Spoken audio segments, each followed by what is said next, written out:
Hi, everyone. This is Charles Hoskinson broadcasting live from warm, sunny Colorado. Always warm, always sunny, sometimes Colorado. It is October 3rd, 2020, the year of our Lord. It has been a pretty crazy year. The news of the week is that the President of the United States has got the Rona, and he's currently at Walter Reed. And apparently has a really good team of doctors with him. I think they found every doctor on the East Coast of the United States and pulled them into treating this guy. So we wish him well, and we hope everything is for the best. It's always tough, especially in that age group, 74, and in his current condition, it can have up to a 5% mortality rate. So that's no joke. Most people wouldn't get in a car if you said you have a 1 in 20 chance of dying. So that's the one group that really has a seriously hard time. And wherever your politics fall, it's not okay for people to be put through that kind of suffering. So hope everything works out, and I hope he has a speedy recovery, and all the other people that are testing positive in that orbit, because it's flooding through the White House, and I hope they all do well too. Okay, now let's get on to Cardano. Let's get on to IO Global. Let's get on to all the cool things. It's a Saturday AMA, lazy day, feeling pretty good. Loving life. Going to get a haircut right after this, and so I'll look normal again. I will no longer have the pandemic hair. It's been a tough year for hair. But all things considered, everything's moving in the right direction. I heard you guys like the Ben Gortzel interview that I did. I'd love to do one with Stephen Wolfram and several others. It's difficult to travel, so we haven't had a chance to do that. But one of these days I will. And there's many people to talk to about it. And anyway, the project is looking good. DB Sync was recently released. The GraphQL version was recently released. Node 1.2 was recently released. More to come. There's probably going to be 2 or 3 releases this month on various different things, from the node to Daedalus to other such things. We're working really hard on improving Daedalus faster, including parallelizing the work. And so now there are various components of Daedalus we're working along, like an identity center, a voting center, a QR code center, and paper wallet center, and so forth. And each of those centers, what we're doing is we're packaging those as bundles of work, and then having basically a different branch be worked on by a third-party firm that's tendering a fixed cost contract, so that they can all run in parallel, and then we can pull them together. Because if we did it with just the core Daedalus team, there would be it would take too long to bring a lot of these things to market. Like, we'd really like the voting center, for example, to be available by Fund 3. And the identity center is very powerful because it can enable a lot of applications in multi-sig, authenticated addresses, and so forth. So it's super important that that gets done quickly as well. So we should be able to finish the business and technical requirements for the Identity Center around October 15th. They asked for an additional 2 weeks because there's additional things to scope on how Prism is going to get integrated into Daedalus. And I said, sure, go do that. And then we'll tender it out and we'll push it forward. So a lot of great progress there. On the Goguen side, we decided to wait a little bit longer before announcing specific dates, because we need to see a little bit of burn down velocity with the project management system that we're using right now. So I have these lovely burn down charts, and I can see the projected burn down, and we actually see the real progress that's being made. But that system requires a few weeks before we can make accurate projections with it. So be a little more patient. But a lot of work is being done, and we're moving in the right direction, getting it done. And again, with the Daedalus work stream where we parallelize things, we're going to do the exact same work stream if we can with the Plutus and Marlowe set of things. And we'll start outsourcing components that don't have to be done by the core team, and that can be done in parallel, so we can speed things up a little bit. So if it's an issue of just simply more cost and there's labor available, we will always accelerate that, because I want to get to the business of building applications. I'm real excited about the DeFi space. I'm real excited about dApps, and getting tired of saying, hey, let's wait a little bit longer. I want to be in that game. I want to be fighting in that game. I'm fired up for it. 2021 is going to be a good year. Anyway, yeah, it's going to be a bit more time, but the end of October is going to be a really fun presentation. There's a lot to talk about there. We'll have a beautiful presentation, I think, on ERC20 converter, and lots of things to say about Marlowe, lots of things to say about the project in general. Each of these product updates, they tend to get more verbose. They went from an hour to 2 hours. And that's just because there's so much parallelism that's occurring. And what's also going to be nice is we're going to start showcasing third parties who are working on Cardano, or working with Cardano to do something.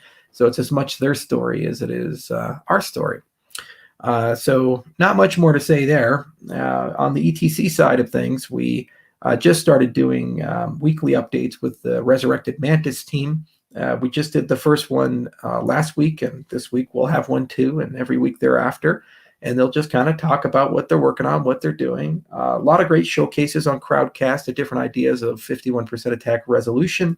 And it seems like the community is gradually moving towards a consensus opinion, a consensus roll-up of different ideas that probably once together will solve all of the stuff. And I already see a great question.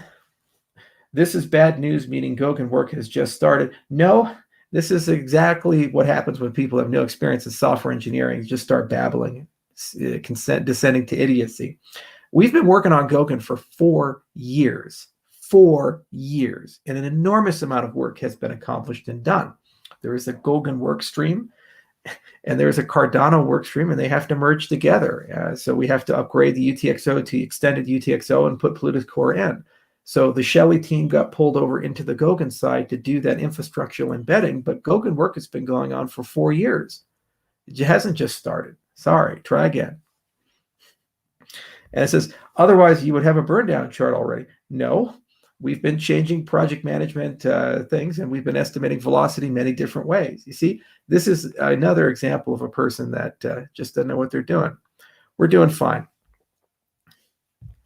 You know, what's really amazing was the biggest milestone for our project was the delivery of Shelley, because we had to go from one completely different cryptocurrency to a completely new cryptocurrency with completely different rules. And we built a beautiful bridge for that called the Hard Fork Combinator. And we had to do a new network stack, new ledger rules, new way of doing transactions, new address scheme, new cryptography, a lot more of it, a completely new consensus protocol. It was an enormous effort. And we had to do all of that together with an eye on what are we going to do for Goguen and Voltaire. And so we did that. We achieved that huge milestone, and we've cleaned up the post-upgrade mess, which was considerable. There was a lot of little things to do. And now we're pulling Goguen in. And here's the thing. We don't like giving dates where we miss the dates. And so unless we have an incredibly high degree of confidence in those dates, we're not going to announce anything. So the whole point of switching process and procedure is to get more precision and accuracy, especially when you're dealing with many teams, some inside of the company, some outside of the company. And so we're not in a position where we have enough velocity data with this consolidated workflow where we can definitively say, oh, it's going to be this month versus that month. But it's not the case where there's 2 years worth of work. It's not even close to that. It's not the case there's a year's worth of work. It's not even close to that. So we're actually doing everything we need very quickly and turning things on very quickly. Now, there's a long tail with Goguen. So even after Goguen comes out, like when Shelley came out, there's additional features and functionality that are required. Like, for example, with Shelley, we had atomic delegation, but not partial delegation. So that feature needs to come. And there's a lot of work to do to enable that feature. And so that's a post-Shelley piece of work, but it is in the Shelley scope. Similarly with Goguen, there's Goguen with Plutus Foundations, okay? But then there's the application framework. So there's a lot of ecosystem infrastructure that we also need to build. Some can be built in parallel. Some can only be built after Goguen is launched. So there's a tail there as well. And that tail involves making the development experience better, higher quality control, easier development experience, and so forth. But yeah, there's just a lot of people like running around, running their mouth and saying the sky is falling. It's not. We've never been in a position where we have more flexibility and predictability and understanding of the road ahead. It was really difficult in the Byron age when we were dealing with code that was so hostile to upgrading to estimate anything. Now we're in a situation where we have huge performance problems, and in 2 weeks they're resolved because we wrote the code, we understand the code, and we know how to benchmark that. We have super complex problems with the Bittrex wallet, And within a month, we're able to resolve those super complex problems. If we were dealing with the old Sarakel code, it'd be 6 months to be able to deal with something like that and be able to get a proper solution and so forth. So we're in a really good position in that respect. And I'm not like worried about Goguen in any sense of the word. All right, let's get to your questions here. From Dave B, will Daedalus ever work together with Trezor? Yes, Trezor and Ledger support is coming.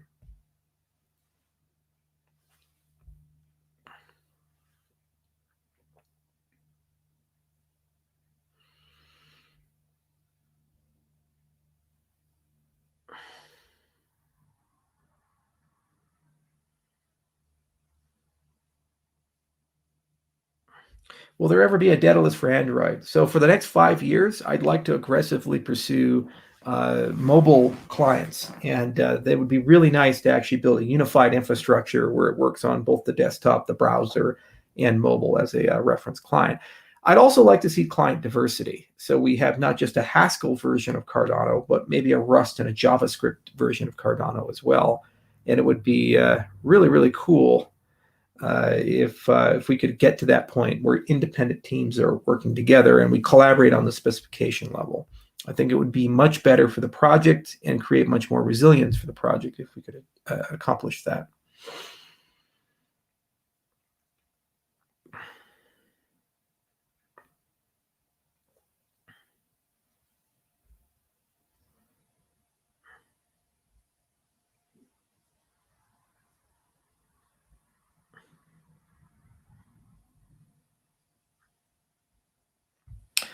Charles, do you think someone could compile all the Cardano-related info into a hard copy manual? It would be really cool to have mastering Cardano, like they have mastering Bitcoin, mastering Ethereum, do a mastering Cardano. And let's see if we can get that to happen. There's some people I'd love to write it. It'd actually be really cool if we get Dave Thomas to write a pragmatic Cardano book. He's a good author.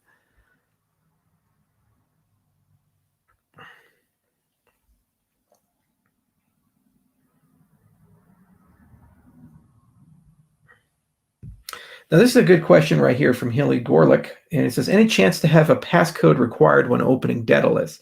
So access control for Daedalus is a really cool topic. And there are so many tools that exist, from cell phones to other devices like YubiKeys and biometric scanners and face scanners and so forth, that can be part of a security solution for access control, which is what you're talking about. So the whole topic of access control. The worst way of doing access control is a password, for 3 reasons. One, people tend to forget them. People tend to pick passwords that are insecure, and people tend to reuse the same password in many different places.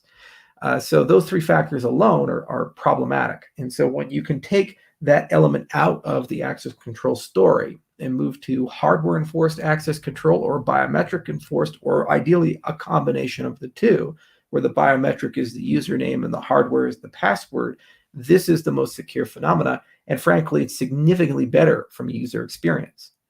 You know, you look at the camera, it recognizes you, Windows Hello or whatever, and then you go ahead and plug a key in, push a button, and then boom, you're in. Hackers can't break that. It's extremely difficult to do so. You don't have to remember anything, and you have a near disruption-free user flow to access the system. So that's one level of access control, which is the opening of Daedalus itself. As we add more capabilities to Daedalus, the identity center, the voting center, more financial data, and these types of things, each of those components contain more private information. So right now, your balance, okay, your transaction history, okay, it's not good, but it's not bad if that gets exposed for most people. But when you have all these other components in, that becomes more problematic, especially when social elements enter Cardano and there may be chat records between you and other people through like a Signal protocol or something like that. So if that's the case, we need better access control to open Daedalus. And I think the best way of accommodating that is hardware enforced access control, because you can also reuse the hardware to encrypt your wallet spending password. You can reuse the hardware to create PGP encryption and other types of things for paper wallet backups and these types of things. And so there's questions. What do you do when you lose the hardware and redundancy and blah, blah, blah. It's the old CIA triad: confidentiality, integrity, and availability. But this is definitely something we've been thinking about, and we've been not only talking about it internally, but we've been talking with a lot of InfoSec experts, because we have a very strong network of InfoSec people in the Cardano ecosystem who audit us and work with us. And we're kind of saying, okay, how are we going to handle the next generation access control? So when we start rolling out all these features, there's going to be a group of people that worry about that user experience. We also have a great UX guy. His name is Mike. He's right now working on the user experience of Marlowe, and then he's going to go do Plutus, and then he's going to go right into Daedalus, and that'll be one of the things we think about.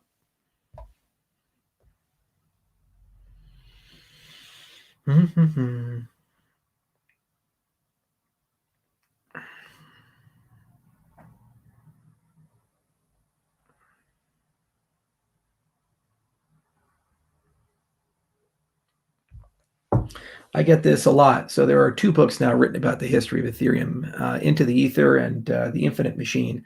And people say, oh, is this a fair depiction of reality? And here's the reality. Those people in the book aren't real people. They're characters. They're characters based upon interview composites. So somebody went and said, 25 people, tell me who Vitalik is. 25 people, tell me who Charles is, and this. And everybody had an opinion. Everybody has a little view. And it's like feeling an elephant in a room that's dark. And at the end of the day, you have to make a narrative decision when you write a book. And so she said, I'm going to write a book about Vitalik's hero's journey from where he started to all the stuff he dealt with and all the people who are there, the Joe Lubins and the Charles Hoskinsons and the Gavin Woods. They're supporting characters, and some are more important, some are less important. We have our exits and our entrances, and there you go. So I don't feel it's a depiction that's particularly accurate, but it's accurate from the perspective that she wanted to tell a story, and she told a story. And, more books will be written, and they'll have differences of opinions, some more favorable, some less favorable. But, the broader point is that people lack common sense in these politics of personal destruction. I was at Ethereum for 6 months, just 6 months. I've been in Cardano for almost 6 years now, working continuously, delivering continuously, working 100-hour weeks continuously, growing the company from 2 people to 250 people, dealing with tons of crises and tragedies and all kinds of complex relationships, managing the largest research agenda in our entire industry, managing one of the largest, most diverse groups of developers in our entire industry, doing things that any reasonable, objective outside person would say are very hard and very complicated. And somehow we're here, we're growing, and we keep making progress, and we keep surviving. None of that is relevant to the story she told, and thus not included. Okay, so it is what it is, and you just deal with it. I didn't solicit the book, and she asked if I wanted an interview or not. I said, well, okay. And I spent 3 hours talking to her. I spent a few hours talking to Laura Shin for her book, and the other guy for his book, the Into the Ether book. And that's just my view, and other people have their view. It's extraordinary to me, absolutely extraordinary to me, though, that people take these things so seriously. They're just stories, and take whatever truth you want out of them, but think for yourself and look at the history and look at what's been delivered and how people behave and act. The character in that book seemed to come off as very narcissistic and very controlling, and had no desire to be accountable to anyone. Every day I'm accountable to you, the community. I do AMAs on a weekly or bi-weekly basis. I try to keep you guys informed. I wake up every day, try to do the work. I've never reneged on a contract, never been sued for reneging on a contract or walking out. I have always tried to do my best job here, and I've been doing the same job at IO Global now for 6 years. And we've had many people come and go, but a lot of people are still here, and they're still motivated and passionate, love the work that they do. So that's a data point that, of course, has to be compared to that character in that book. And the truth is probably somewhere in between.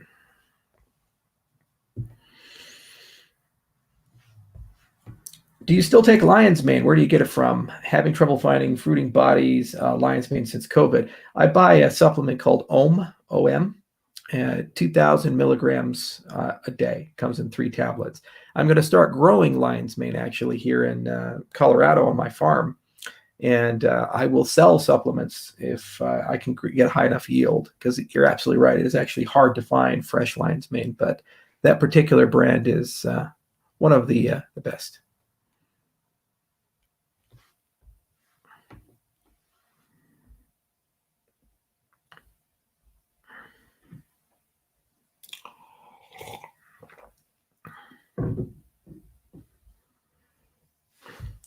I don't worry about this, primarily because if they're open source and in the public domain and someone attempts to patent it, then there's prior art, so the patent should be rejected.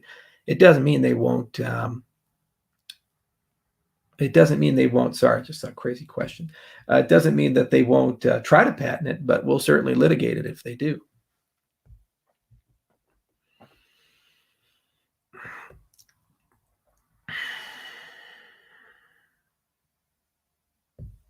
Yes, it's the only other cryptocurrency I hold.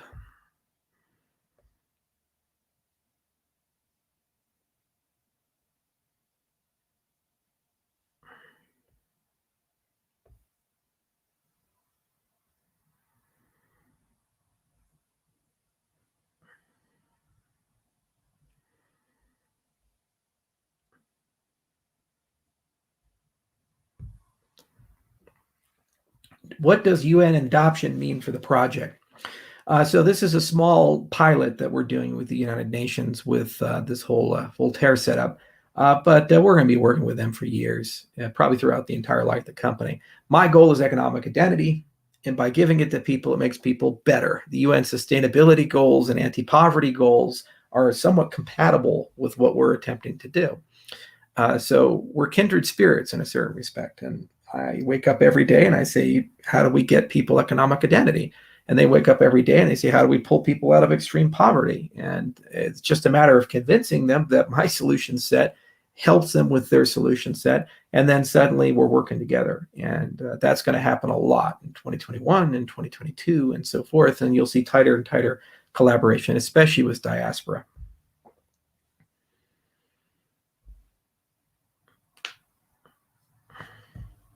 Yeah, this is a great question, Connor. Thoughts on backlash generated by the Cardano effect asking for 750K ADA for 24 podcast episodes? I don't think they're actually asking for an unreasonable amount of money, given what they're doing, their skill sets, and what they provide. But the fact that people are talking about it and asking them to really break down why this is good for the ecosystem is a really good example of effective governance. So if this is the level of scrutiny that people are going to have to get money, it means the system is working well. And over time, we'll get into a flow and people will become will be able to get what they need. And so it's a negotiation. And it's great that there wasn't just this assumption because of the Cardano effect that they're going to get paid. Just the same for us. There's not an assumption just because I'm Charles Hoskinson and there's IO Global that we're going to get the renewed contract to build Cardano. We're going to fight for it, and we think we have a great argument of the things that we're going to do, and it's going to be a very reasonable ask. But at the same time, the community is going to ask questions, and they're going to do exactly what they're doing to the Cardano effect to us, and we fully anticipate that, and we're prepared for it. And that's the way it should be. Every single ADA that comes from the Treasury belongs to all the people of Cardano, and it's their decision of how to use that to best grow the ecosystem, maintain the ecosystem, and keep the ecosystem stable so that it can accomplish the goals that the ecosystem was set out to do. In the developed world, reduction of commercial friction, and in the developing world, achieving economic identity for all. And there are certain things on the infrastructural level, like how do we truly achieve a third generation cryptocurrency? And there's much more to do there. And there's a lot of projects to do, from explaining and educating to infrastructure on top of the protocol, like layer 2 stuff. And the community as a whole has to sort all that out. And the goal of Voltaire is to give people the tools necessary to do that. And we're right now all learning from each other. So this is ultimately a very positive thing. And this conversation, when it converges, I think will be a model for other people to follow.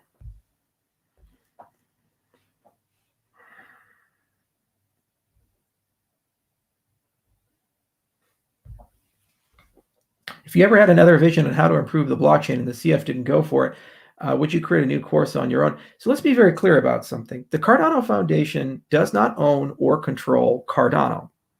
Let's be 100% clear about that. They do not own or control Cardano. There's nothing special about the Cardano Foundation as an entity versus my organization or any other organization. They have a mission and a mandate to promote the protocol, grow the protocol, protect and these types of things, and act in a governance capacity. But it's not like they're a specialized organization that they stand among everybody else, and we have to ask them for permission. If they ever take that position, we should burn them to the ground, because this cannot work as a cryptocurrency if one organization makes a unilateral decision that they run everything. This was one of the primary problems with Michael Parsons' reign at the foundation, because he viewed it that way. He said, I am in charge. I am the chairman. I run everything. And all you other people, you just have to get permission from me. It got to a point where we were in Ethiopia and we just signed an MOU with the Ethiopian government, the first government to actually legitimize Cardano and say they want to work and build things on Cardano. And the foundation sent us a cease and desist saying, you cannot use Cardano in your press release. We need to be consulted for that. So if they take that position, they're my enemy and I'll destroy them. But they don't. They recently had a curious Cointelegraph article saying they're independent. I was like, okay, you are. But so far, they've never once come to us, tell us what vision they have or what to do. It's an open protocol. Our vision as a company is about economic identity, and all the things we do are trying to provide that. Cardano as infrastructure, we'd like to evolve it in that direction. Now, there are other ways to evolve it. They're not necessarily incompatible with our vision. So here's what you do. You go and you make the case, this is what the roadmap should be. And the people who are in control, the people who hold ADA, make that decision of whether the protocol evolves in that direction or an alternative direction. One of the points of the CIP process and all these governance tools that we're building is that there is a standard change management system for Cardano as a whole. There is nothing in that system that gives the CF or any other entity veto power. And if there was an entity who had veto power, it certainly wouldn't be them. So this is a misconception that flies around, because people think in centralization. They think, oh, there must be a governing body or a CEO or someone in control, and they're not. Now, within that framework, there are plenty of things that can be done. Like there needs to be accurate, truthful information. There needs to be partnership development. There needs to be people who fight for liquidity and getting listed on exchanges, maintaining infrastructure, help desk functions, dozens of supportive functions that are absolutely critical for the system to have a good user experience and to be propagated and grow. And yeah, there's tons of value that the CF can provide there, but it's certainly not in a we're in control, you must ask permission. If that's the case, then that's not the Cardano I created, and it's not the Cardano you guys signed up for. And I have no indication of that.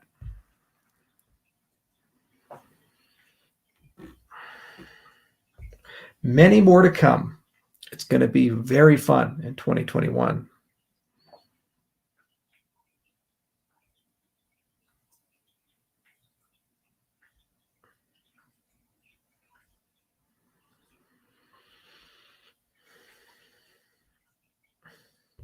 Between us guys and the entire internet.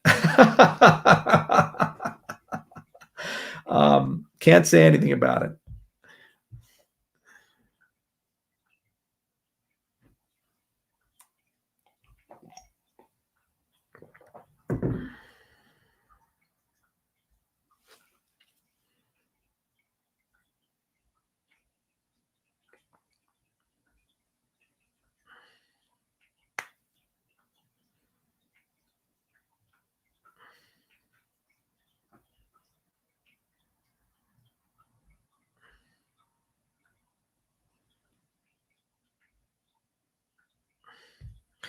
Why do consumers think Tezos is better than Cardano?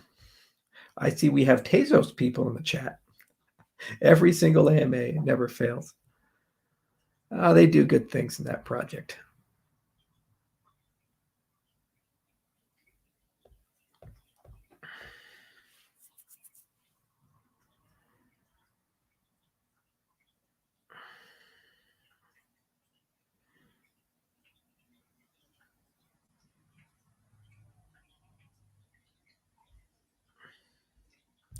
Yes, I have. Will there be an indexer for contract execution events like the graph? That's probably a reasonable thing to consider, especially look at these things like state machines. And if there was something like that, it would be built into an IDE or built into the Plutus application framework. And I guarantee you that somebody somewhere along the way will build it if we don't build it. And we'll go to the DC fund to ask for funding for it. And that's really the cool part about all this.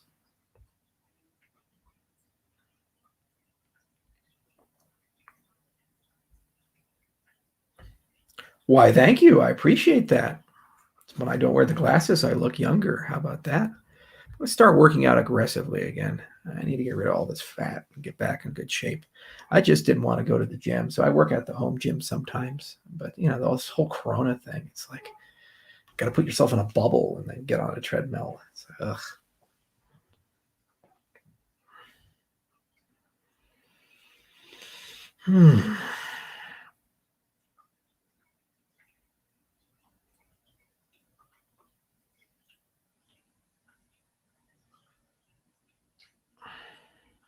Thoughts on Stephen Wolfram's work on his unification theory? There's a very polarizing constellation of opinions from physicists and other people I talked to about this. I like Steve, and I think he's an extremely smart guy, and he's actually got a great organization. Wolfram is a phenomenal company. And I think he has all the people he needs to pursue this line of inquiry.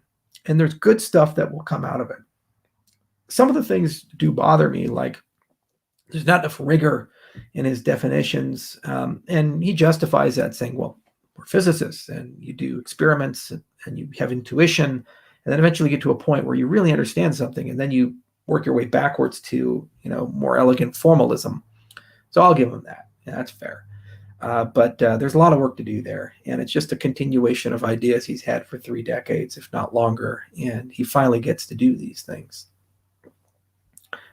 And one of these days, I would love to do a project with. I'd love to do a project with Stephen Wolfram. Sorry, the dog is barking. How to frame the future's AGI mindset to the humanist positive doing good and prevent it from overriding those static variables. There's no concept of doing good that's static. Doing good is always somewhat relative. You can construct objective philosophical foundations for goodness. And these are very few. And physicists and philosophers and ethicists and these other people who think about these things, they debate this, but probably the most constructive way of approaching that problem is saying the birth test. So you look at a society as a totality, and you say, you're going to be born into that society. That's it. That's all you know. You don't know anything else. You don't know who your mother is, who your father is. You don't know if you're going to be poor, you're going to be rich, you're going to be gay, you're going to be straight. You don't know the color of your skin, your medical conditions. You just know you're born in that society. Now, when you are comparing societies, A, B, C, D, E, your preference for which society to be born in, just knowing you're going to be born into it, is an indication of social progress. If you say C, that's most people seem to prefer C, then there's something about the construction of society C that has a universal fairness across all conditions. And the goal ought to be then that we continue making progress so that you would take the bet regardless of what information you know. That's about the only thing you can do objectively when you look at these things. Everything else is really connected to facts and circumstances, genetics, geography. It's connected to a whole bunch of other components. But if you say, regardless of what you know, you just exist, is existence good or bad? Would you take the deal of existence here? Then that's something. Now, what AGI is really nice about, especially narrow AGI, is that narrow AGI can act as a mirror, a philosophical mirror for us. So we are creatures of contradiction. We are creatures of bias. We are creatures where our cognitive reality does not actually map one-to-one with objective reality. And so it's really nice when you have objective reality kick you in the face from time to time and tell you who you really are, tell you where you're not being honest, tell you where you're being biased, tell you where you're being unfair to people, and so forth. So one of the first applications in ethics for artificial intelligence is to act as a counterbalance to human judgment and question the judgment. There's already a large group of people thinking about this in the judicial system for sentencing, where they say a judge makes a decision to sentence people, and every now and then you'll notice that two people with relatively the same life story commit relatively the same crime, relatively the same facts and circumstances, and one person gets off with probation and a misdemeanor and maybe a year in prison or whatever, and then the other person goes to a federal prison for 10 years, even though the facts and circumstances were damn near identical. But let's say there was a spacing of time, 5 years, 10 years, or something like that. And so the judge doesn't remember 10 years ago they sentenced somebody the other way. AGIs never forget, and they know everything. They see the entire game board. They see the entire state of history, and they can keep decisions made today in reference to decisions made 10 years ago or 5 years ago. And they can look at many different factors and see which ones are the same and which ones are different. Now, where this is so powerful then is when you have to make a decision. If you're a doctor, a lawyer, a judge, whatever, and before you make the decision, it gives you an additional set of data and facts about that. And then you say to yourself, oh, okay, this additional set of data and facts about this circumstance, maybe it's going to influence or change my behavior. Now, I'm not suggesting that the AI becomes the decision machine and it basically gets to decide for us, but rather it tells the doctor, the lawyer, the judge, the professional some new material. We see this with Watson, for example, with IBM, or a lot of these systems that augment and assist radiologists when they're looking for cancerous tumors. So they look at the film and then the AI will circle it for them as well, and it gives them another place to look, and maybe they saw it, maybe they didn't see it, maybe they think it's an anomaly and it's irrelevant. They don't particularly care, but the fact that it's there more often than not results in better outcomes and better differential diagnoses and all these other things. So same thing for a judge making a sentencing decision, the same thing for any aspect of society. So that's on the individualistic sense. I'm a professional, and this is another tool to help me as a professional test my code, make better judgment. Then on a social sense, you can start looking at society as a whole. So for example, you can take the totality of all US law, the totality of the entire US tax code, any of these things. And then you can say, is it self-contradictory? Is it consistent? Are there ambiguities here, et cetera, et cetera? And then when you look at these things on a macro scale or an emergent scale, it has so much more power behind it because it basically tells you, hey, hang on a second here. You're not making consistent decisions. Hang on a second here. You are inviting a system that has potential to be abused. There are vulnerabilities to this system. Okay. And that is the next level of wisdom for society. It shows us the holes that we can't see or politics prevent us from seeing. And then what we do about that is the character of the society. Your character is really defined by when you know there's a problem and you choose to do something about it or nothing about it. All the time, we know there are issues, but we choose to do nothing about it because it's too inconvenient or politically damaging to go and embrace and deal with those inconvenient truths. And I think AI is extremely powerful in that respect because it at least can tell us and make it so blatant that it's really hard to ignore. And then we can start having conversations around, well, what should we do about it? How do we solve this particular problem? And will the solution of that result in a society that is more fair? And the danger, though, is that we begin trusting these systems too much, and then we use them to replace human judgment. I believe in Stuart Russell's view of this, where an AI is beneficial only if it can achieve our objectives as humans. If it is intelligent and can achieve its own objectives, those objectives are not necessarily compatible with what we would consider to be good things for us. Okay, let's see here. Hey, Charles, what do CBDCs mean to you and how will they affect Cardano?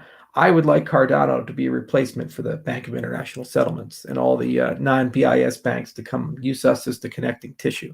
We have some strategies on CBDCs. We've been thinking about them, and for a while. And, we have a lot of central banks in Africa that have approached us saying, hey, let's do something. And actually, I think it'd be really cool to connect CBDC concepts, not just with, hey, we can tokenize something, but with the UBI concept as well. So by using the currency, the transaction fees accumulate in a sovereign wealth fund, and then you do UBI to distribute regular dividends to the society because it's the currency of the country. It should generate wealth for the country. So we've actually pitched that, and we're thinking around it, and we're thinking about a good strategy for it.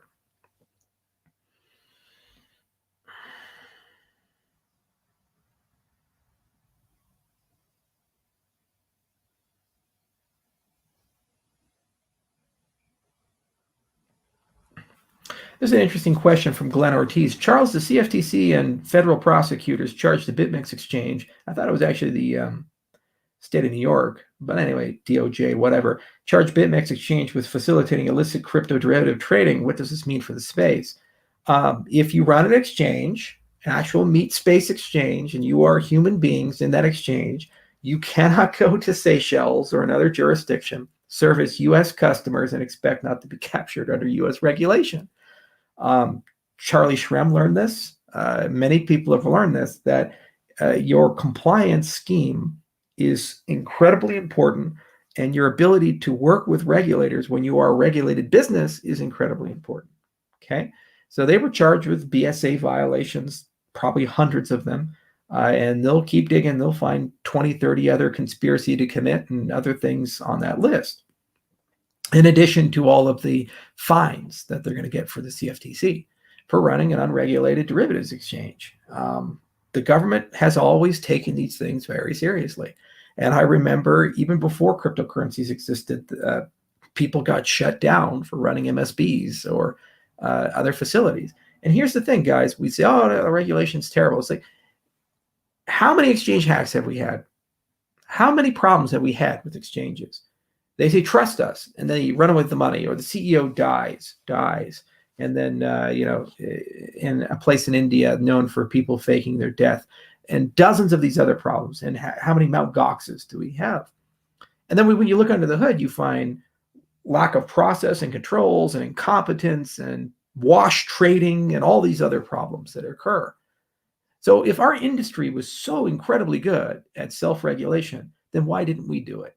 For 10 years, we just didn't do it. It's the same story: corruption, greed, waste, fraud, abuse, incompetence.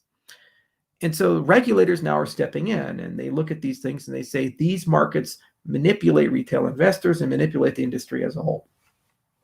And there's no control systems for them. So we need to do something about it.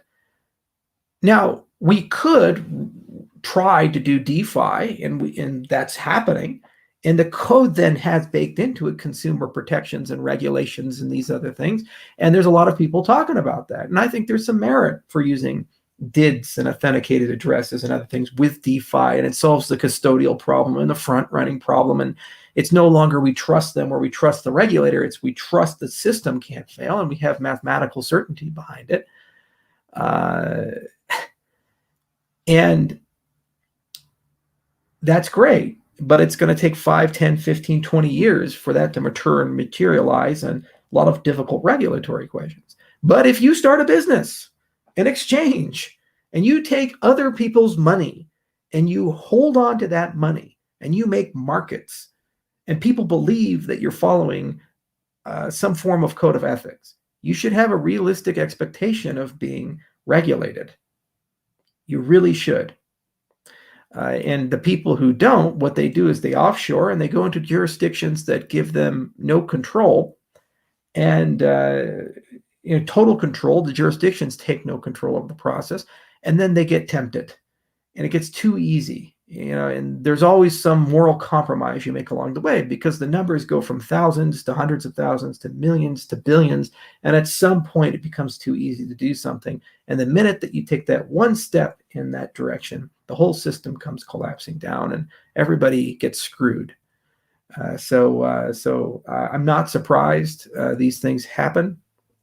If you service U.S. customers as a regulated financial institution, you're expected to be regulated by them. Now, is the U.S. government over litigious? Sure. Do they use financial regulation as a geopolitical tool? Read Montserrat's Treasury Wars. It's a great example of where they took financial regulation used in the war on terrorism. And that's inappropriate and improper for many of the day-to-day operations, the consumer protection components. In fact, in some cases, contradictory to the consumer protection components. SARs are very invasive. So that's certainly a conversation. But if you choose to do this business, like if you choose to be a doctor, there are standards. And you can't say, well, I disagree with the standards, but I'm still going to go and be a physician. If you run an exchange, there are standards if you service U.S. customers. So it is definitely not surprising at all that that this has occurred. And there are plenty of counterexamples where people have done the thing the right way, like Kraken, for example. And I have a great degree of admiration and respect for their process and procedures. And there was no reason for them in this day and age in 2020, not given their success, to attempt to pursue some sort of remediation. They chose not to, and they chose to go on the offshore route. And the predictable result is now they're arrested, and they're going to have to deal with that. It is what it is. This is the world we live in.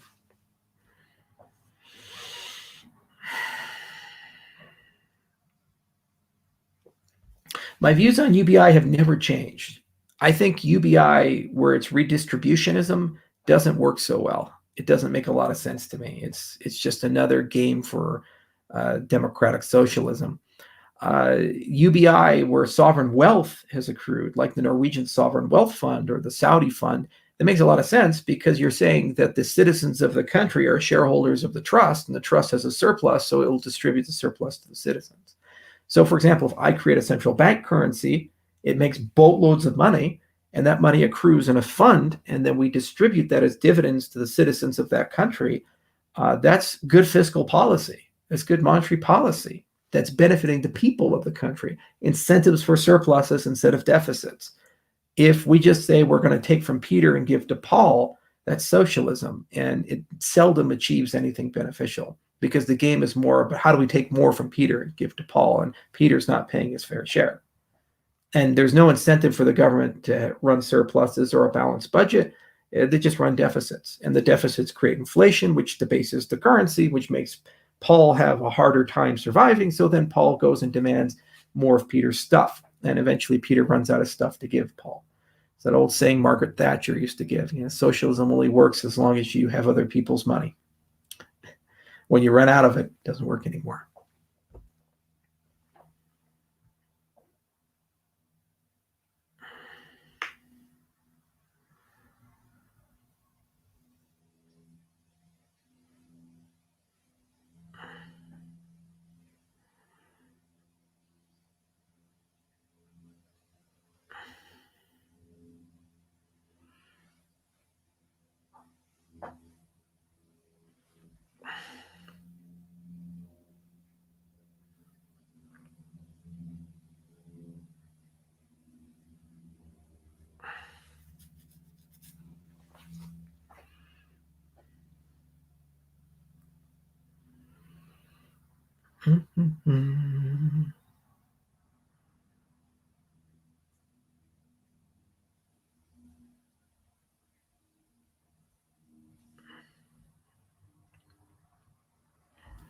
This is really cool. I talk with my brother about this a lot. So my brother's a doctor. I only have one brother. His name's William.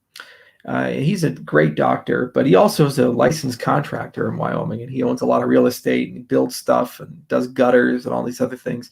He's always been good with his hands.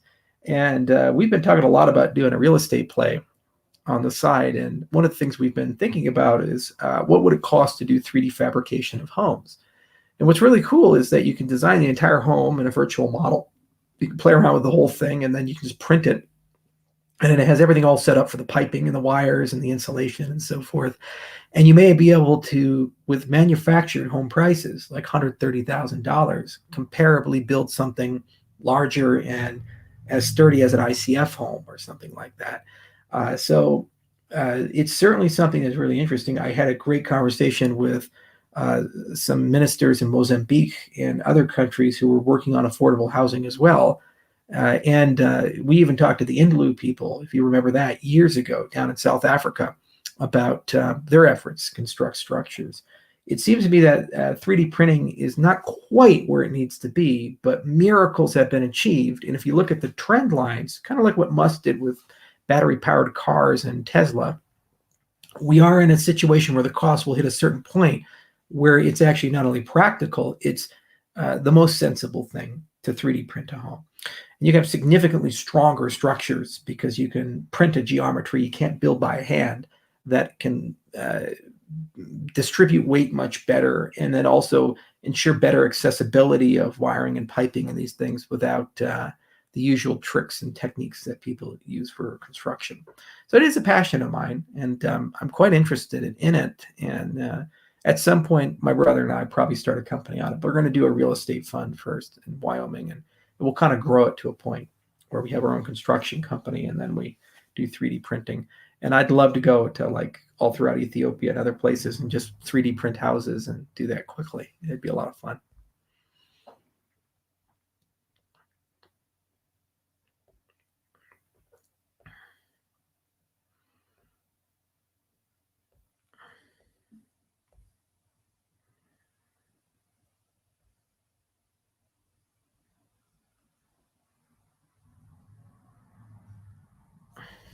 Yes, I did. Did you manage to kill Tristuart in Baldur's Gate and attain his scimitars?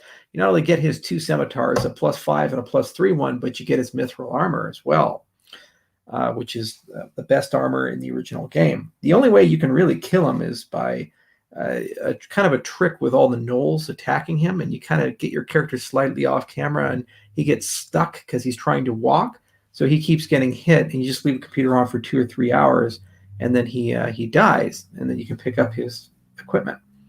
And I don't remember if it was the first or the second game where when you kill him, uh, Allcaster shows up and takes the stuff from you. I think it's the second game because you actually have an opportunity to kill him and you're at a level where you can defeat him.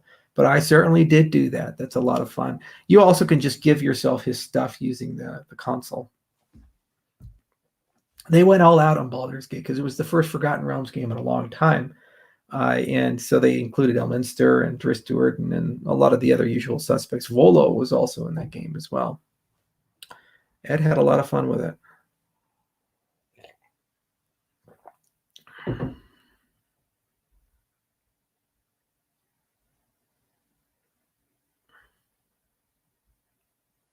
The gnome. Which gnome? There were 2 gnomes in that game. There was TX, which was just a really incredible character, the Priest of Cyric, and then there was one other gnome. I can't remember his name.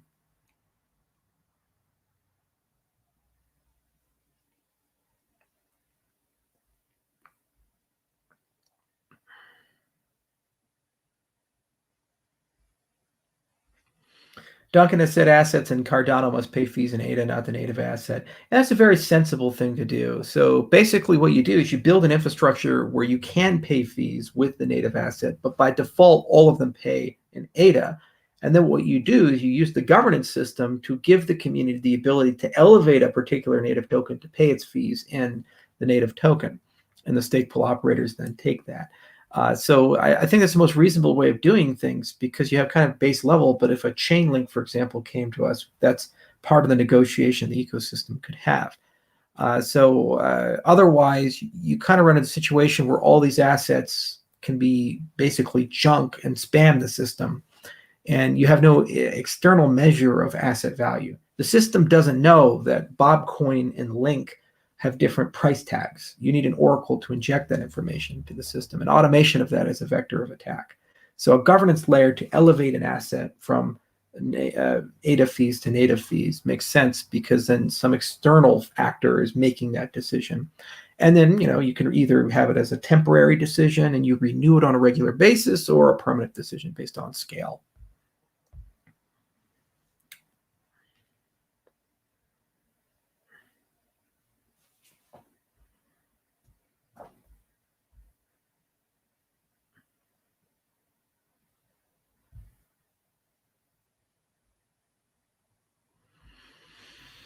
Hmm.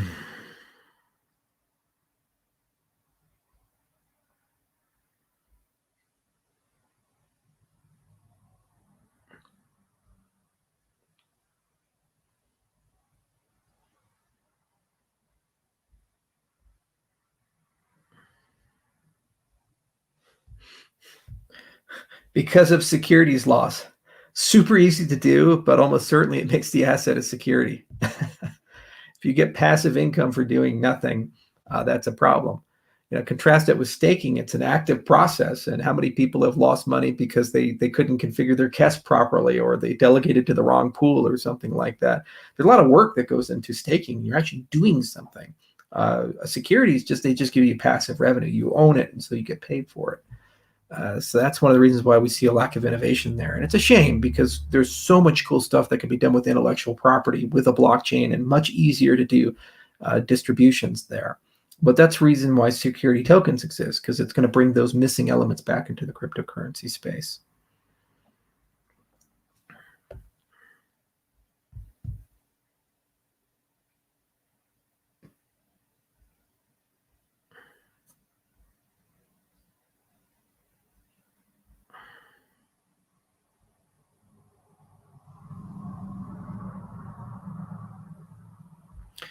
This is an interesting question. Is it possible that IOHK's market analysis can cause the delay in Goguen announcement due to the possible Arona speculation? I believe it's already done. No, we don't look at the markets for timing of releases is all. When it's ready, it's ready. And my goal is to get it out as quickly as possible, because I want to start building things. The markets do what the markets do, and it's not our job to control or influence them. All we do is we just try to build a great product and get that product out there. And let's be clear here, the markets are not rational at all. You have coins that are copies of a copy that are in the top 10. You have coins that are marvels of science, like Ergo, for example, or Algorand, that aren't even in the top 25. So it makes no sense to me, based on just strictly a technological basis, why the markets do what they do. There's also a lot of exchange manipulation and wash trading and all of these other things. And so if you chase price, you can achieve it on the short term, but you'll probably end up in jail, and you're also just going to burn your ecosystem down. The only surefire way to be around in 10 years or 20 years or 30 years is to provide real use and utility, and have a real growth model, and preserve your community and take them along with you, and continue to grow and expand it, and have the cryptocurrency truly achieve a prominence like Bitcoin has, for example. And what we have achieved already with Cardano in a certain respect. But release date should never be tethered to that. You should run as fast as you can if someone's thinking that way with the way that they do things. You're going to lose all your money.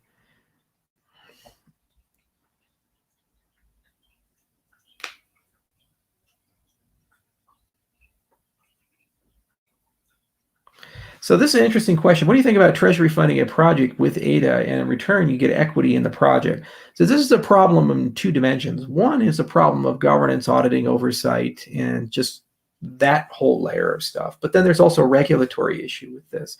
So the Treasury gives grants to people. So they get it, they have to go do something, and hopefully it's a paired grant where there's an oversight entity that has some say in it. But it's not a living thing. There's no agency for the protocol at the moment. Eventually there will be legal agency for it, and then once that occurs and you have security tokens, you could open up the concept of that the Treasury is going to buy equity as a startup in something, and it goes into a trust, and then that trust can then manage the policy accordance with some delegation or something like that. So in other words, it can become like a traditional VC. It's not in that position. It's more like the National Science Foundation or DARPA or any of these other agencies. And basically its job is to create high risk, high return on intention grants to grow the ecosystem and extend the ecosystem. It's a new concept, but it's connected to an old idea in that respect. To do equity transactions, you have to have agency for the chain itself and ownership rights for the chain itself. So there has to be regulatory awareness of that. Actually, it's an interesting concept to discuss with the state of Wyoming. And it may be possible to have a jurisdiction give agency to a cryptocurrency to the extent that it can own intellectual property and it can own equity, in which case security tokens could actually be comfortably held by the chain itself. So a surprisingly good question. You guys are the best community.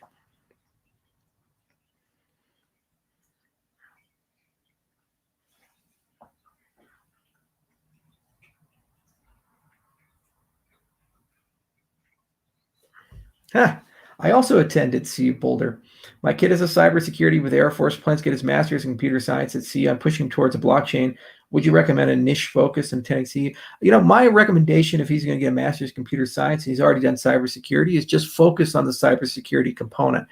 It's not that hard to pick up the blockchain stuff. And the cybersecurity stuff, especially if he's in the Air Force, which I'd wager he probably has a security clearance then. He's one of the SF-86 crowd. He's going to be able to do very, very good with that. And then do all the usual suspects, the CISSP and these other certifications. And there's plenty of veteran-run and veteran-friendly InfoSec shops that he can join. And then if he wants to get in the blockchain space, do auditing of blockchain companies. And it's the greatest way of learning that stuff. But it's a great school. CS program is very solid. Good people there, like Professor Black and others. And he's going to have a lot of fun. It's very hard, though. They're going to kick his ass. But if he's an Air Force boy, I think he'll be okay.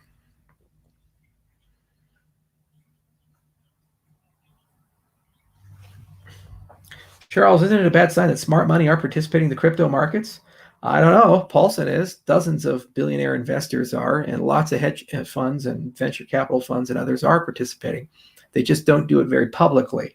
But a lot of people who we would consider to be smart money are in our industry. That's one of the big differences between 2017 and 2020. We've seen a whole bunch of changes in that respect.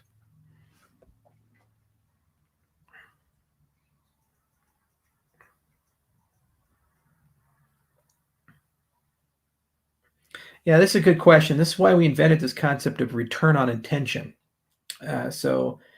Basically, you have to kind of look to the future and say, what benefit are you providing and what are your KPIs? And then I really firmly believe in funding pairings, where you don't just give money to one organization, you give money to an auditing organization that holds them accountable for that. So that's something interesting to talk about.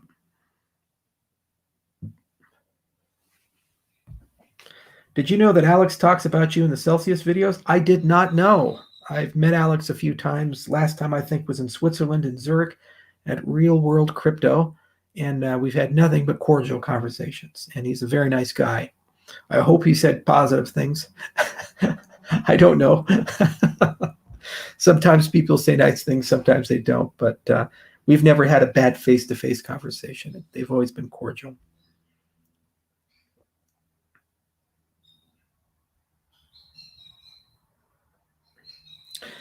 Another one of the people who ate too many paint chips. So if somebody can remind Mr. David Martinez what's been going on with giveaway scams, I think that he will be surprised to know that he's attacking the victim.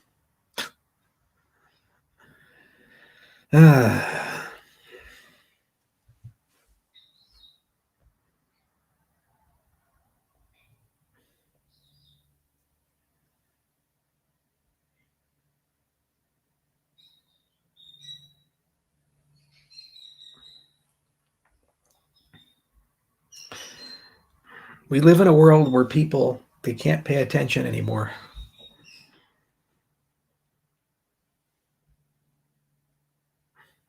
They just don't know anymore. They can't sort fact from fiction. Deep fakes are going to be, what do you guys think about deep fakes and what they're going to do to the world? We're about 5 to 10 years away from deep fakes getting to a point where most people will get fooled by them, especially people over the age of 50. There's a great series of YouTube videos from Collider where they have a parody George Lucas deepfake, and he's mocking Star Wars trailers and these things, and it is incredibly well done. The body double doesn't quite match. He's not fat enough, but the face is really remarkable. The Collider deepfakes are incredible, and this is just like a comedy thing, not even an attempt to actually weaponize deepfakes for defrauding, defaming people. So the next 5 or 10 years, AI will evolve to the point where that's possible. And then we will live in a post-truth economy where basically, for whatever you believe, there will be somebody who manufactures enough evidence that you can justify your beliefs. So if you believe that 5G is causing coronavirus or will cause cancer and kill all of us, there will be a well of truth to justify that belief. If you believe that we didn't land on the moon, there will be a well of truth for that. If you believe the world is flat, there'll be a well of truth for that. So how do we as a society get along when every conspiracy theory is now legitimized? And you can even create video evidence for it. Hillary Clinton sacrificing people in a pizza basement or something like that. It's going to be tough.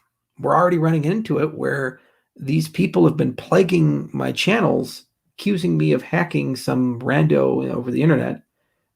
And they couldn't spend 5 minutes digging into it and realizing giveaway scams are harmful to me. And basically a fraudulent act has occurred, and YouTube is the proprietor of this. But they feel so strong and so passionate about it that they have to, every time I make a video, come and post something on my channel. It's scary. You can't spend 5 minutes objectively looking at reality, but you can spend hours defending your perverse version of it with so much moral force and power that you think and feel you are right and will confirmation bias your way through. It's an extraordinary society that we're moving into, and it's only going to get worse. Trump is the beginning. And believe me, it's all downhill from here. And we have to fundamentally change the way we do things, or else it's going to lead to a really bad outcome for the human race. Pushing up against that Fermi paradox.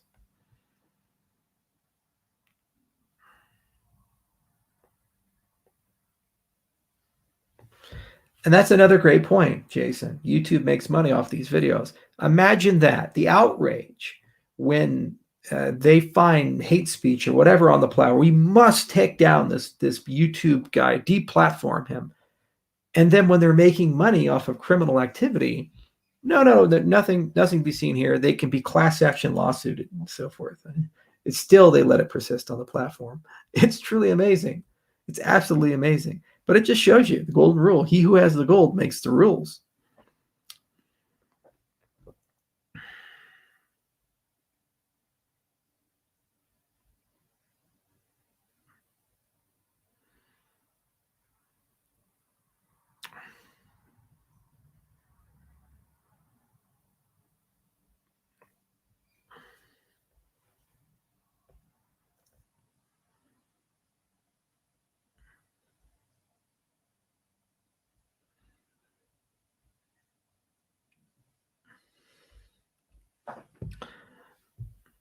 I would really love to go to South Africa again. It'd be a lot of fun. In fact, I was planning an Africa tour in March, and it got canceled because of the Rona. Oh, I want that to go away. I'm so done with Corona.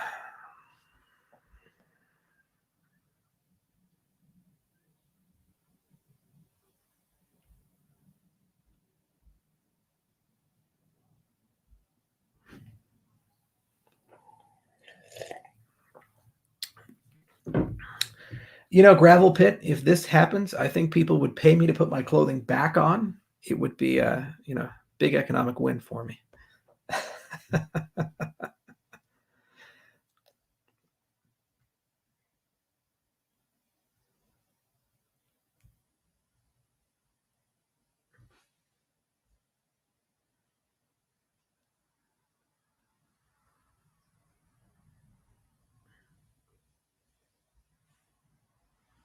All right, what else we got going on here?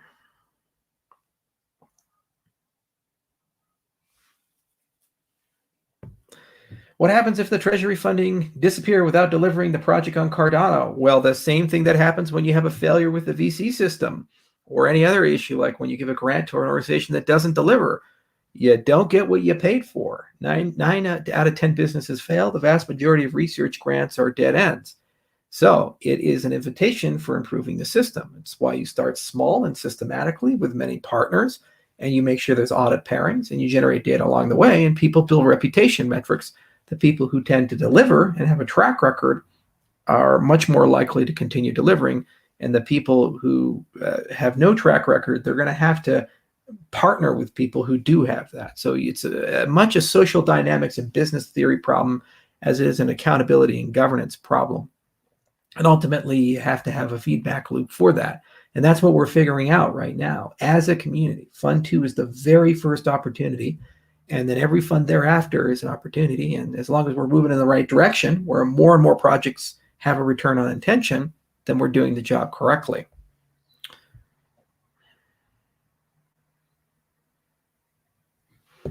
That's what we built Prism for.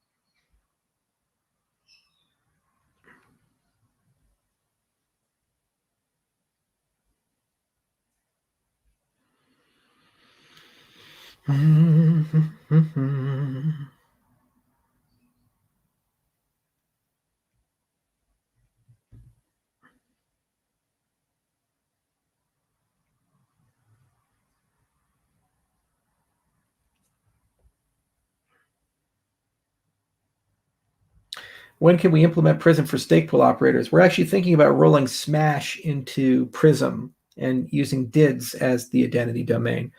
So that's going to happen, but we'll talk about that later. I don't want to front run that announcement.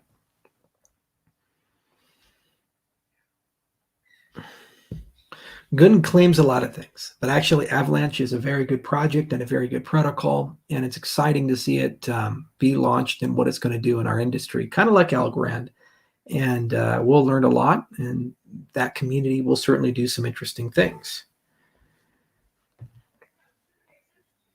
Everybody talks their shtick.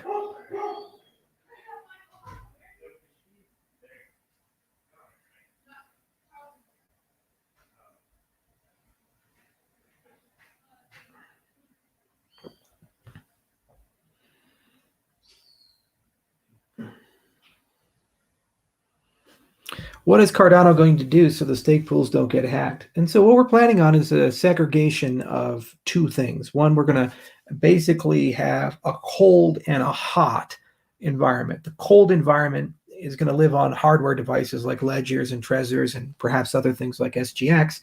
There you could do cold pledging and multi-sig and these other things like cold delegation.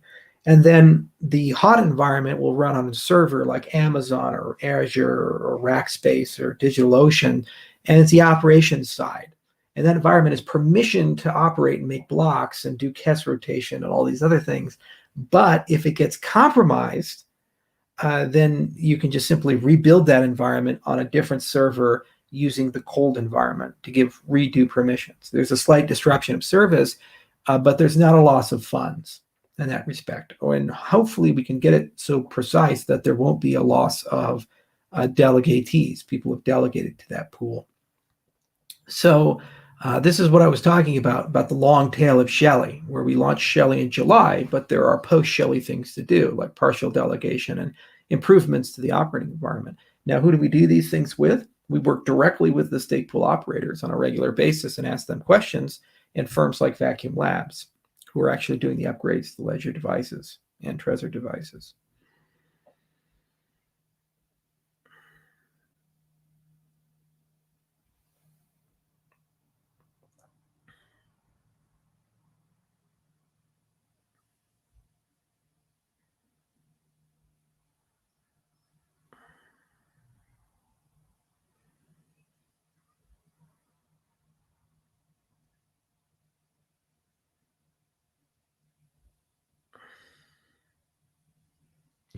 No, I have not met Andrew Yang.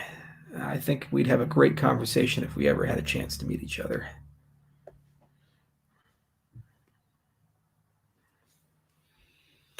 Can we call you Hosk? A lot of people do. You can also call me 2Pen C.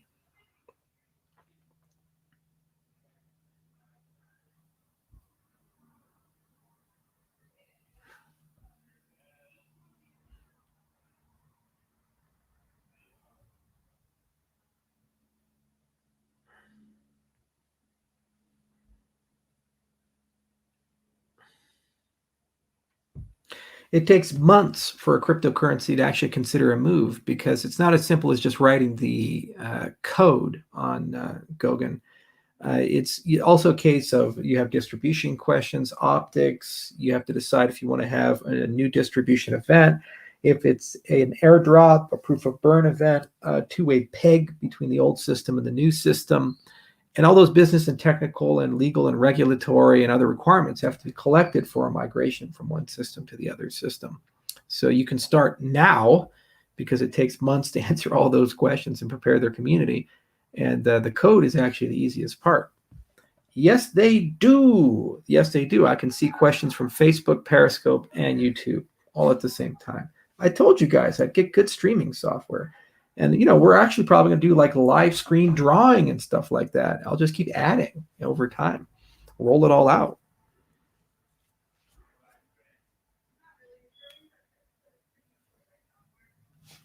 It is awesome, and eventually I'll bring guests on and all these other things. Hello from Latvia. I love Riga. Beautiful city. Absolutely beautiful city. I love the old town. Always stay there.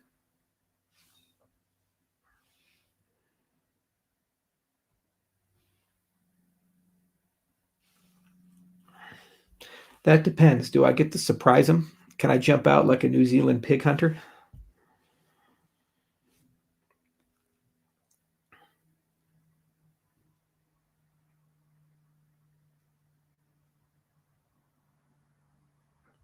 Hello from Argentina. We have many good people in Buenos Aires. The ATIX team, for example. We work with them very closely. You got to love Philly, home of the cheesesteak.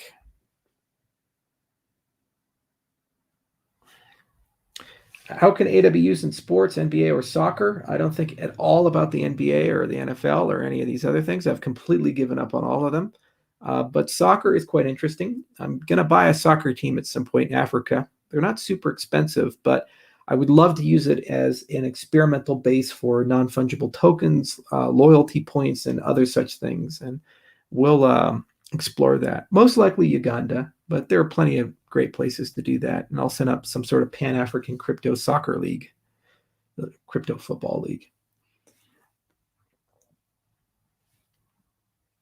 Learn by doing.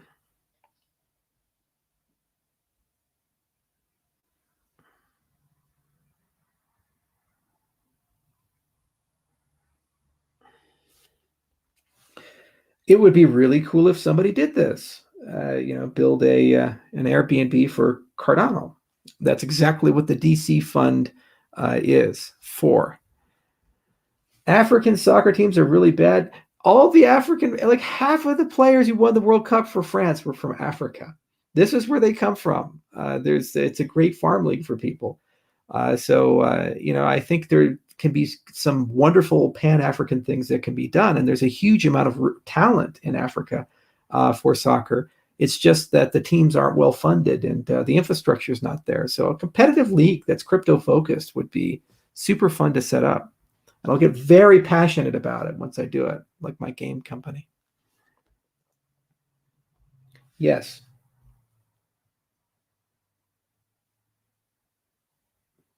And then I could live stream all my games, all the games that they play.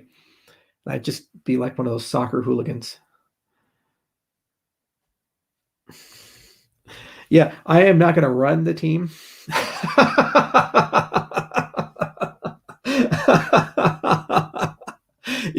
You are 100% right. And I appreciate the honesty. What do you think of the Brett Weinstein Unity 2020? That was Andrew Yang and Admiral McRaven.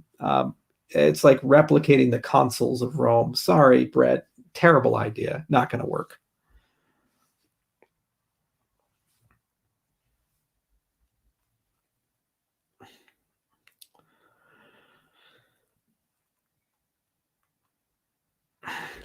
This guy has so many plans with our money outside of Cardano. No, I have plans with all that Bitcoin money that I made. And also being running a for-profit company. I make profit. Those are my plans. These people.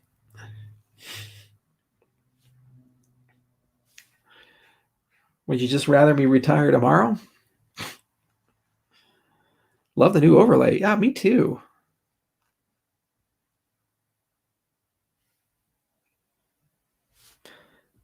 Now, this is an interesting one right here. Are we going to tokenize a player contract? That's exactly what I'd like to do. So if we do a Pan-African Soccer League, it would be super fun to. And by the way, all these things would be deployed on Cardano. It would be non-fungible tokens, fungible tokens, security tokens, advertising tokens, all on Cardano, bringing millions of users in. I mean, look at fantasy football, for God's sakes, and how big that is in the United States. Could you imagine that on Cardano with prediction markets? All the other things you could do?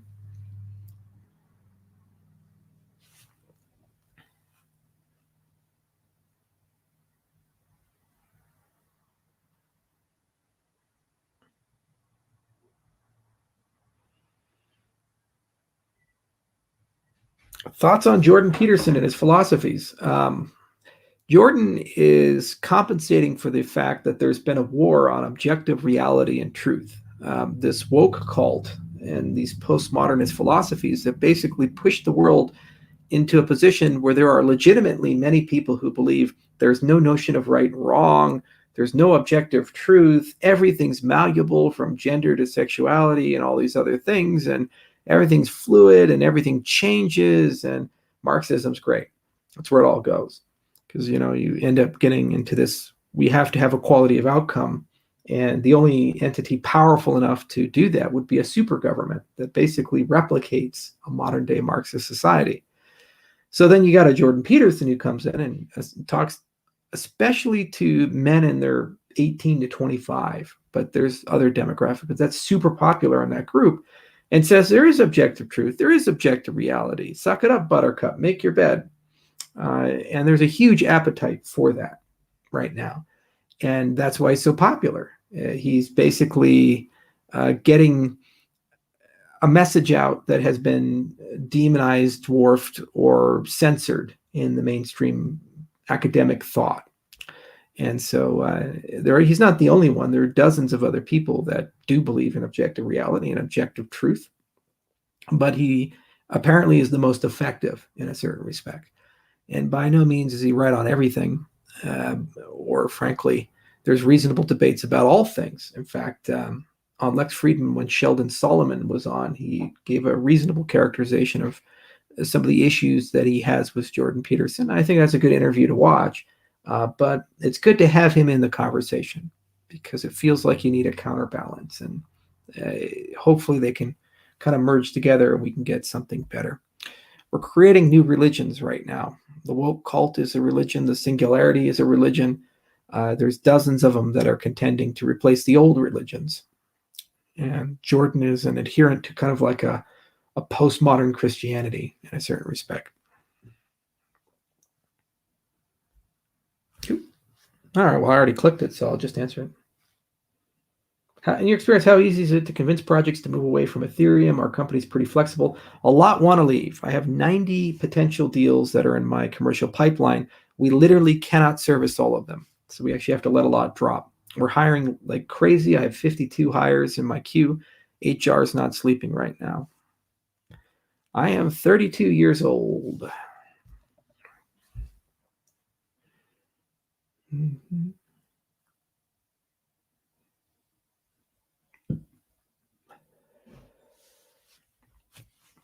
Charles, do you have any thoughts on the censorship of controversial Joe Rogan episodes now that he's on Spotify? It's going to continue. It's going to continue, and it's not going to stop. It's only going to get worse too. And then at some point, he'll either have to acquiesce, or he's going to basically have to leave the platform. The woke cult does not make compromises. And when they've decided that you need to be fact checked and they've decided that you need to be censored or adhere to their orthodoxy, there's no room for negotiation. There's no like, well, okay, we'll let you say it half the time, but you can't say it on Friday. It's all or nothing.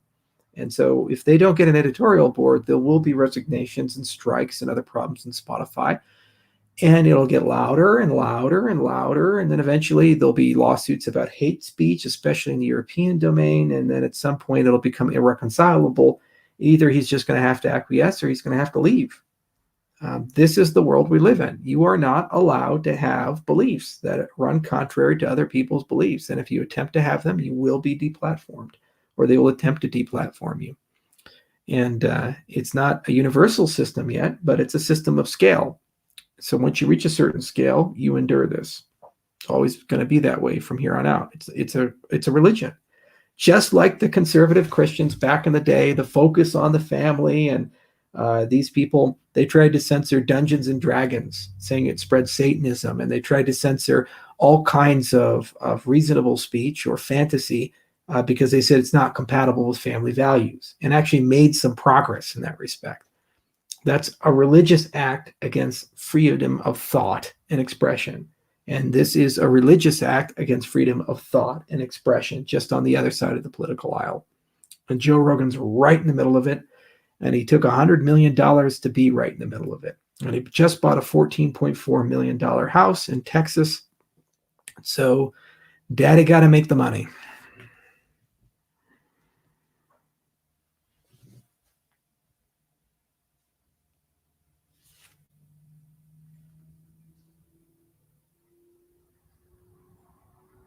Yeah, Ben Shapiro just left California, born and raised there. He left for Harvard, came back, and now he's leaving for Tennessee.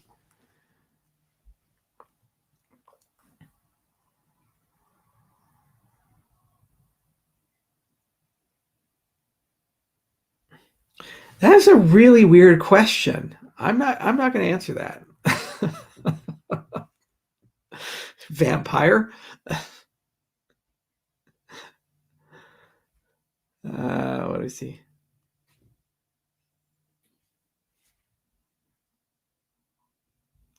Come on, you know you've heard that song. Very superstitious from Stevie Wonder. It's a good song.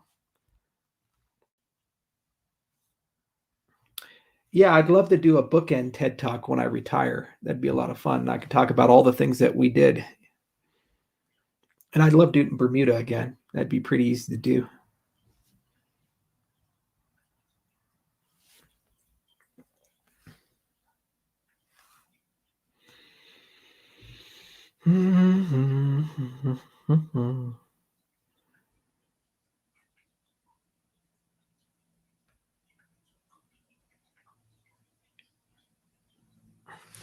What are the chances of a Uni Unreal SDK for those who want to make games? I actually will look into this in Q1 when we have more time on the commercial team. I'd love to build a partnership with at least one game middleware to have a cryptocurrency option for this. So, and obviously Cardano would be the backend. So here's what I'm going to do. I'm going to kind of think around it, and we'll develop some form of a prototype. And then what we'll do is propose and attach an independent team to it, kind of like Elon Musk in the Hyperloop. And we'll see if the DC fund can actually fund that team, and we can spin it out so that there's a path for independent and small scale game developers to build on Cardano a video game. So I'm definitely thinking about this. It would probably be a lot easier with Godot or Babylon JS or any of these other open source projects. Unity, Unreal, CryEngine, these things are a little bit big, but it would be probably most likely on the Unity side. So we'll talk to them commercially, and we'll see if there's any appetite for it. I can't understand why they wouldn't go for it, but it probably makes sense if we approach from a smaller position where we say, well, we've already integrated with Godot, for example.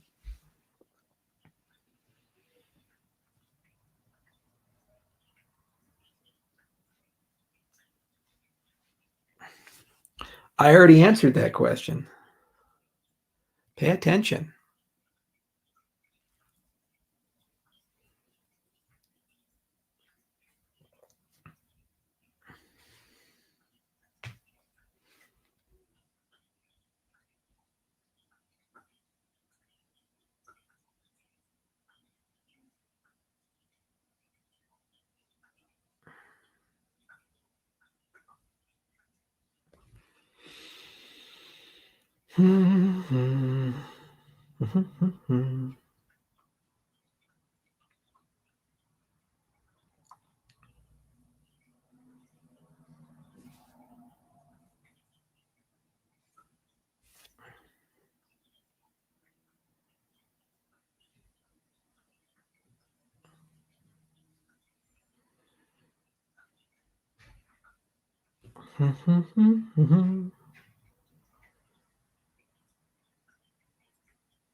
Love Prague. It's one of my favorite cities. Over 1,000 clock towers floating around.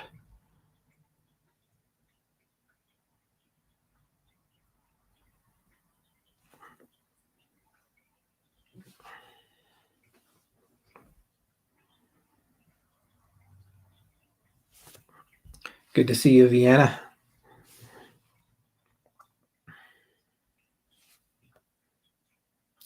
Okay. It's about time to shut it down. So let's try to get one or two more questions in. And we will have some fun with that. Mm-hmm. Mm-hmm.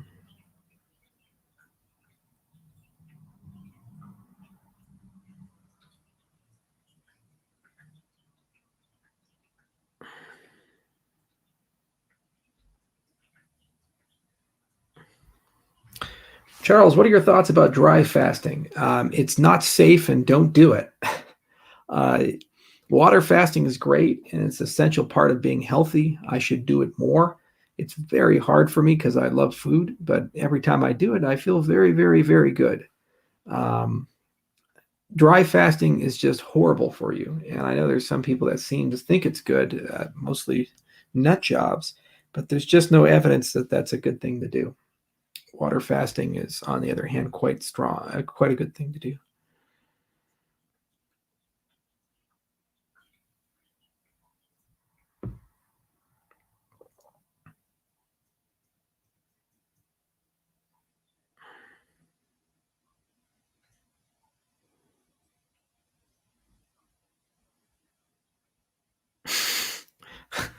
No, it's a belly. There are abdominal muscles underneath it, but I assure you that I am not Lenny Kravitz. It's not looking good, but I'll get better. I'll get better. It'll happen. No one believes me when I say that.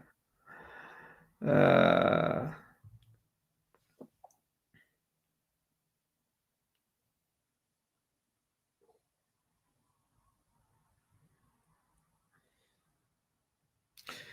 Another person's been eating paint chips. It's a sad epidemic. Sad, sad epidemic.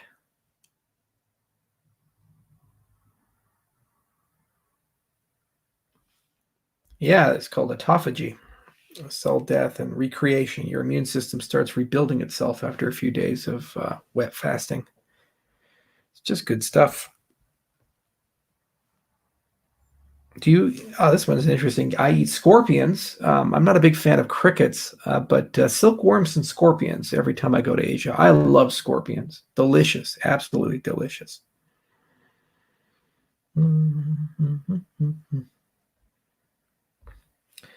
Martin, that's the really dickish guy who ran the pharmaceutical company and jacked up the price and joked about it.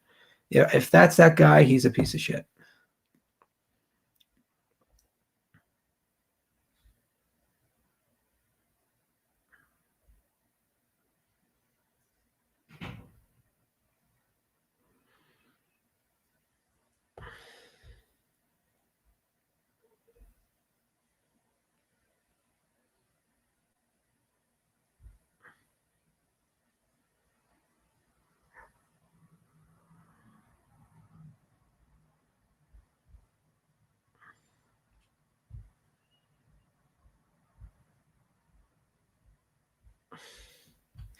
Charles equals the Michael Jackson of the crypto space. I don't know how to take that. I'm like, what? Where does that come from? I mean, ABC was a good song. I like the Jackson 5. Um, Thriller was a good album.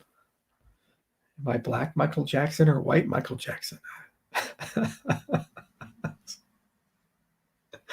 Oh, you guys.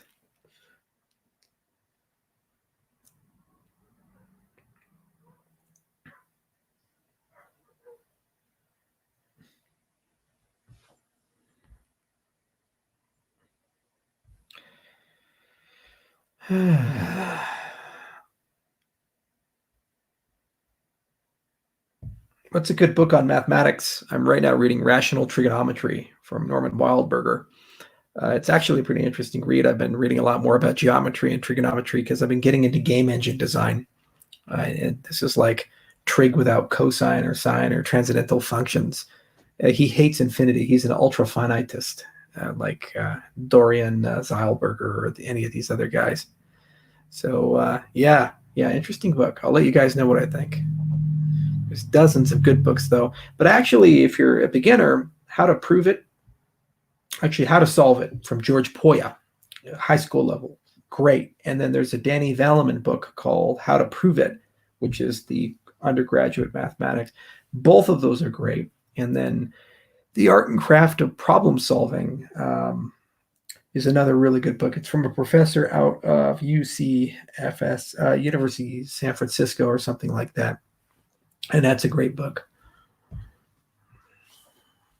To get started as an undergraduate. I mean, if you go to specific topics like analysis, you read Rudin, algebra, you read Lang and Hungerford. You read topology, point set topology, Moncrief, Tarski, when you read set theory. Yeah, there we go. Okay. There's a canonical text for each entry point to a domain.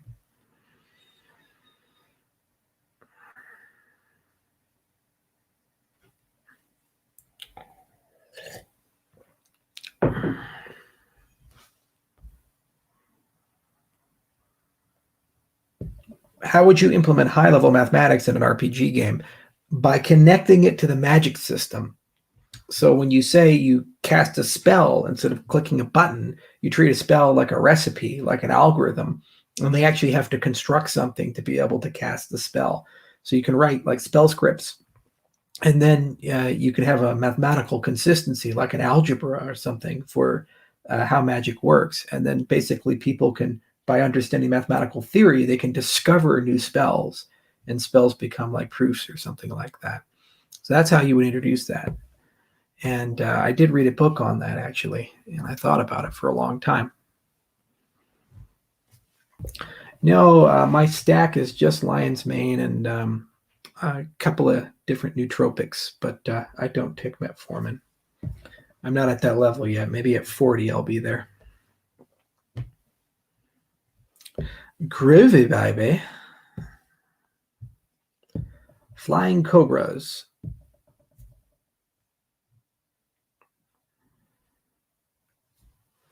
I used to.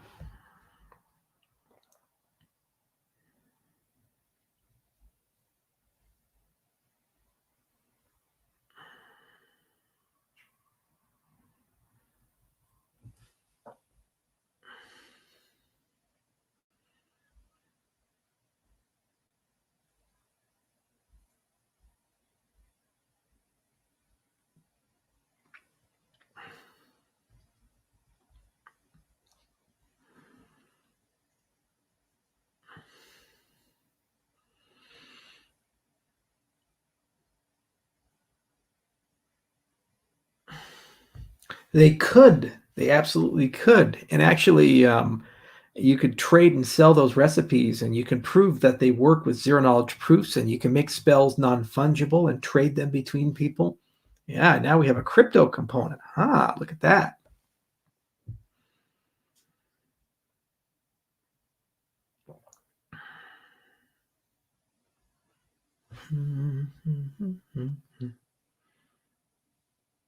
Right now, I'm reading Wednesday's Indigo Blue. It's a book on synesthesia, and it's actually a really interesting book. I will let you guys know what I thought when I finish it.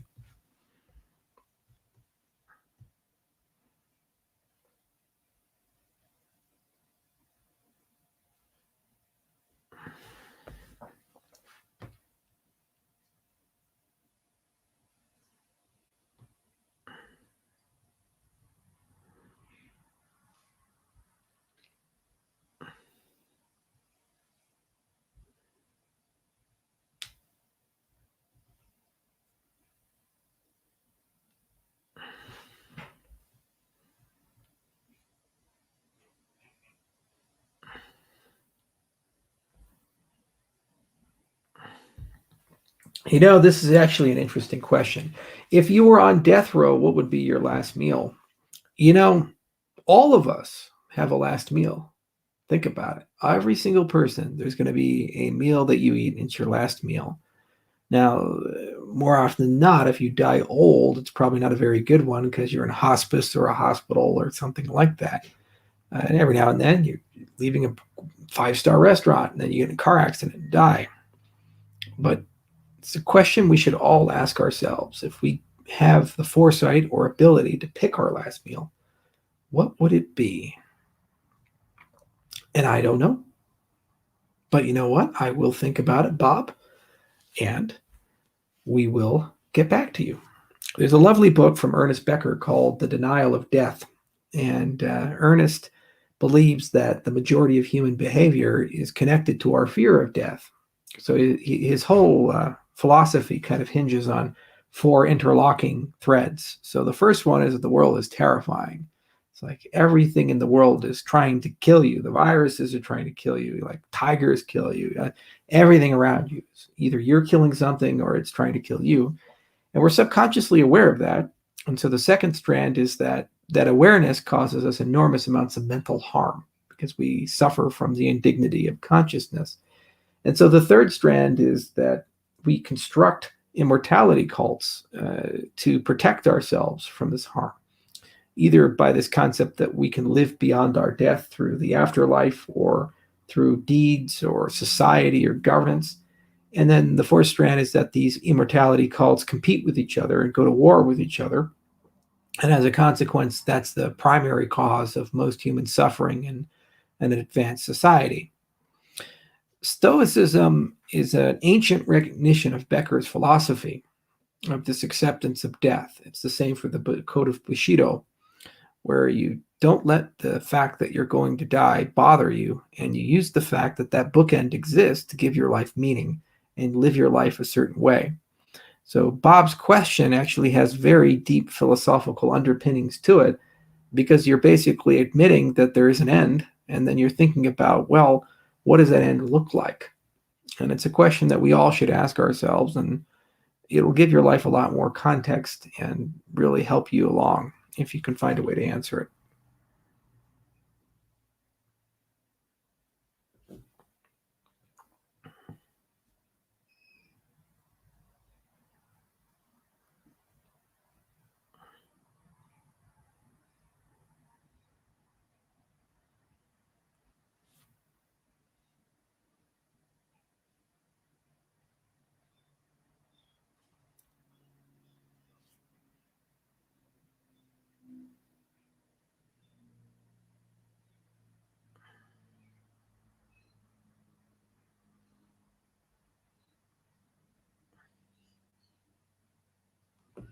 I think that actually people are, and this is actually an exhibition of why people behave the way that they do. Uh, there's a difference between being consciously existentially terrified versus subconsciously existentially terrified. So if you come from like the Jung school or the Freud school, or you believe in these id things, then this is a natural implication of that, because you say, oh, okay, well, we all are going to die, and I don't want to think about that, so I'm going to go play this video game, or I'm going to go take these drugs, or I'm going to go drink, or I'm going to go have sex, or I'm going to go do X and Y. You're distracting yourself from an end. And if you say, no, that's not my primary reason why I'm distracting myself, well, you distract yourself because you lack existential meaning.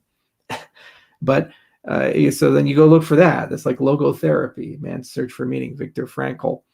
And you say, okay, well, then you find a meaning. Well, what's the meaning? It's about extending yourself beyond the end, either through spirituality and some sort of religious awakening, or through legacy.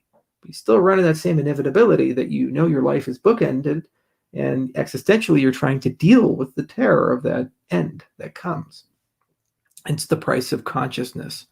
Consciousness permits us the capacity to do all these incredible things and give objectives to our intelligence and extend ourselves to the next generation, but it also gives us an awareness that we are finite and we come to an end. The great human challenge.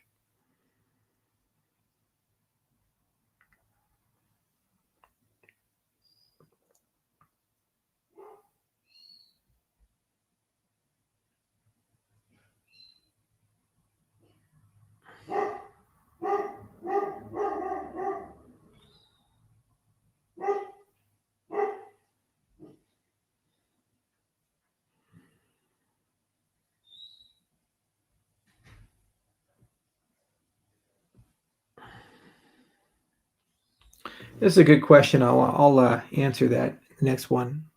I watch a lot of Thomas Sowell interviews, but I haven't had the pleasure of getting deep into his books. Thomas Sowell's one of my favorite academics. He's a really brilliant guy.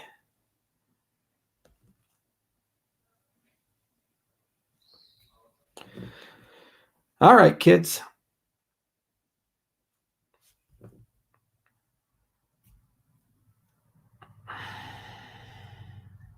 Yes, I enjoy my life, and every day is a good day.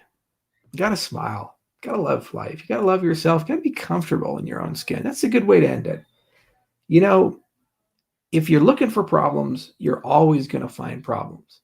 Always. If you're looking to be cynical and believe in the worst in people, you will always find something to get upset about, outraged about, or depressed about.